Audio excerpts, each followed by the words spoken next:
ஆஹா கல்யாணம் அடுத்த வர எபிசோடில் பார்த்திங்க அப்படின்னா, மகா, சூர்யா 2 பேருமே பார்த்திங்கன்னா, நிறையா வீடு வாடகைக்கு பார்ப்பாங்க. எல்லாரும் தங்குற மாரி வசதியான பெரிய வீடா பார்ப்பாங்க. அதே மாரி அவங்களுக்கு பிடிச்ச மாரி ஒரு வீடு கிடச்சிரும்.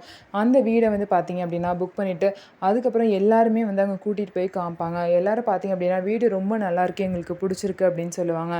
அதனால பார்த்திங்க அப்படின்னா, எல்லாரும் ரொம்ப சந்தோஷப்படுவாங்க. அதனால பால் காய்ச்சினதுக்கப்புறம் நைட்டு வந்து யாராவது தங்கணும் அப்படின்னு சொல்லிட்டு, மகா, சூர்யா 2 பேரும் "நீங்க தங்குங்க. நாங்க வீட்டுக்கு போயிட்டு காலையில வரோம்ன்னு" சொல்லிட்டு அவங்க 2 பேரும் சந்தோஷமா இருக்கணும்னு சொல்லிட்டு அவங்க வீட்ல விட்டுட்டு போயிருவாங்க. அதே மாரி சூர்யாவும், மகாவும் பார்த்தீங்க அப்படின்னா, ரொம்பவே வந்து சந்தோஷமா இருப்பாங்க. இன்னொரு சைடு கௌதம் பார்த்தீங்க அப்படின்னா, சூர்யா வீடு வாங்கினத நினைச்சு கௌதமும், சித்ரா தேவியும் பார்த்தீங்க அப்படின்னா புலம்பிட்டு இருக்காங்க. அந்த கோடீஸ்வரியோட சின்ன வீட்ல வந்து அவங்கலாம் இருக்க முடியாம தவிக்கணும்னு நினைச்சா, இவங்க என்னன்னா புது வீடு வாங்கிட்டு சந்தோஷமா இருக்க போறாங்களா? எல்லாரும் இந்த மகா, சூர்யானால தான் இதெல்லாம் நடக்குது அப்படின்னு சொல்லிட்டு 2 பேரும் பேசிட்டு இருப்பாங்க. உடனே கௌதம் சொல்லுவாங்க, "கவலைப்படாதம்மா, கண்டிப்பா சூர்யா வந்து அவன் விட்ட சவால தோக்க தான் போறான்.